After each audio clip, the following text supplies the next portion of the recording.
सुप्रभात विद्यार्थियों, आइए आज हम आंकड़ों के बारे में जानते हैं। आंकड़े क्या होते हैं? सूचनाओं को एकत्रित करना और उन्हें सूचीबद्ध करना आंकड़े कहलाते हैं।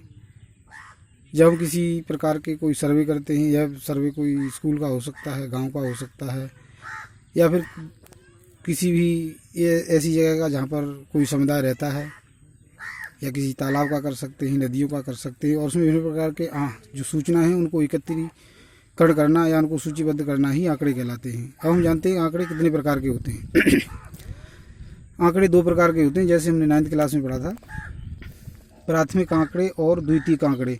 प्राथमिक आंकड़े वो आंकड़े होते हैं जो किसी व्यक्ति द्वारा स्वयं एकत्रित किए जाते हैं। जैसे मान लीजिएगा मैं और कोई व्यक्ति खुद जाता है किसी जगह पर, किसी समाज में, समुदाय में या किसी परिवेश में, वहाँ जाकर वह विभिन्न प्रकार की सूचनाओं को एकत्रित करता है और उन सूचनाओं को सूचीबद्ध करता है। उसे हम प्राथमिक आंकड़ों की श्रेणी में रखते हैं। और द्वितीय प्रकार के आंकड़े ऐसे आंकड़े जिन्हें हम किसी दूसरे व्यक्ति के माध्यम से लेते हैं। जैसे मैंने जो आंकड़े एकत्रित किए वो मेरे लिए प्राथमिक थे, यदि वही आंकड़े मैं किसी और को प्रोवाइड कराता हूँ, किसी और को देता हूँ, तो वो आंकड़े द्वितीयक आंकड़े की श्रेणी में उसके लिए कहलाएंगे। जैसे यदि हम कोई आंकड़ा किसी समाचार पत्र के द्वारा या किसी दूसरे व्यक्ति के द्वारा या फिर टेलीविज़न है, ऐसे माध्यमों से एकत्रित करते हैं, सूचीबद्ध करते हैं, उन्हें हम द्वितीय आंकड़ों की श्रेणी में रखते हैं। अब आगे हम जानते हैं कि जो आंकड़े हैं उनका प्रबंधन कैसे करते हैं। तो आंकड़ों के प्रबंधन में सबसे पहले है अवर्गीकृत आंकड़ा और वर्गीकृत आंकड़ा। तो अवर्गीकृत आंकड़ा वो आंकड़ा होता है जिसमें कोई भी क्रम नहीं होता। हम जो आंकड़ा लेते हैं उसको एज इट इज सूचीबद्ध कर लेते हैं, उसका कोई क्रम नहीं होता, उसे हम अवर्गीकृत आंकड़ा कहते हैं। लेकिन जो वर्गीकृत आंकड़ा है दूसरे प्रकार का, उसमें हम आंकड़ों को वर्गीकृत करने के लिए सबसे पहले हम उसका वर्गीकरण करते हैं, एक क्राइटेरिया रखते हैं कि हम किस प्रकार से वर्गीकृत कर रहे हैं। जैसे मान लीजिए हम किसी गांव में गए और उस गांव की जनसंख्या के पढ़े लिखे व्यक्तियों का आंकड़ा एकत्रित करना चाहते हैं, तो सबसे पहले हम ये देखेंगे कि जो अशिक्षित व्यक्ति हैं वो कितने हैं।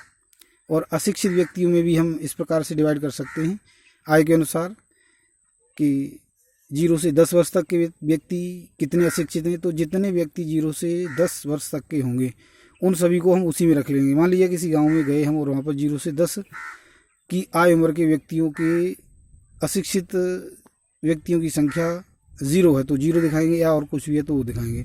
ऐसे ही हम बढ़ते जाएंगे 10 से 20 आयु वर्ष के, 20 से 30 आयु वर्ग के, इस प्रकार से हम उनको वर्गीकृत करेंगे। ऐसे ही हम और भी क्राइटेरिया ले सकते हैं। फिर इसके बाद आता है जो आंकड़े हैं उन आंकड़ों का आलेखन। तो आलेखन के बारे में हम विस्तार से जानेंगे। इसके लिए हमें एक लिखित रूप में चाहिए, तो लिखने के लिए हम उस पर विस्तृत रूप से कल चर्चा करेंगे। आज हम थोड़ा सा यही जानते हैं कि आंकड़े और आंकड़ों के प्रकार और इन आंकड़ों के अंतर्गत हमें किस किस का अध्ययन करना है ये भी हम जान लें आज ही, ताकि हम विधिवत रूप से कल से अपना जो आंकड़ा है और आंकड़ों से संबंधित कुछ न्यूमेरिकल प्रॉब्लम्स हैं उनको आपको किसी पेज पर या ब्लैक बोर्ड पर लिखकर दर्शाएंगे। तो आंकड़ों के अंतर्गत हम माध्य, माध्यक और बहुलक के बारे में जानेंगे। तो माध्य क्या है? माध्य को इस तरीके से हम औसत कह सकते हैं। माध्य क्या होता है? जो आंकड़े दिए हैं उन आंकड़ों का योग बटे में आंकड़ों की संख्या, यानी हम उसका औसत निकालते हैं। माध्यक क्या है? माध्यक को हम 2 विधियों से निकालते हैं। वैसे जो माध्यक का मतलब है वो ये है कि कोई भी आंकड़ा दिया है तो उस आंकड़े में बिल्कुल बीच में जो संख्या आएगी हम उसको माध्यक कहेंगे।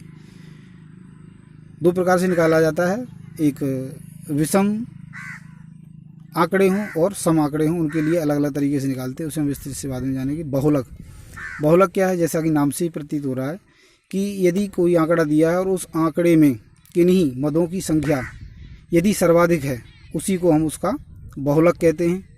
अब आंकड़े जो हैं उनमें माध्य, माध्यक और बहुलक, माध्य और माध्यक जो होता है वो एक निश्चित होता है, लेकिन जो बहुलक है वो 1 से अधिक भी हो सकती है। कई बार ऐसा प्रश्न पूछा जाता है कि क्या बहुलक 1 से अधिक हो सकता है? मान लीजिए कोई आंकड़ा दिया और उसमें कोई संख्या दी है 7 और उस 7 की जो बारंबारता है या फ्रीक्वेंसी है वो यदि 7 आए, ऐसे ही एक और संख्या है 10, उसकी भी फ्रीक्वेंसी 7 आए तो हम उसको बहुलक कहेंगे। तो इसी प्रकार से और भी हो सकता है। तो अलग अलग प्रकार से जो बहुलक है वह एक से अधिक भी हो सकता है।